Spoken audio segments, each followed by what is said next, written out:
ಕೊಡಬೇಕೇನು? ಮೋಡ ಮಳೆ ಸುರಿಸುತ್ತದೆ, ಭೂಮಿ ಬೆಳೆ ಬೆಳೆಯುತ್ತದೆ, ನಿಮಗೇಕೆ ಕೊಡಬೇಕು ಕಪ್ಪ?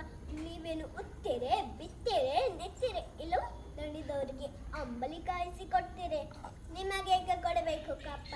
ನೀವೇನು ನೆಂಟಾರೆ, ಇಷ್ಟರೇ, ಬಂಧುಗಳೇ, ಇಲ್ಲವೇ ದಾಯಾದಿಗಳೇ, ನಿಮಗೇಕೆ ಕೊಡಬೇಕು ಕಪ್ಪ?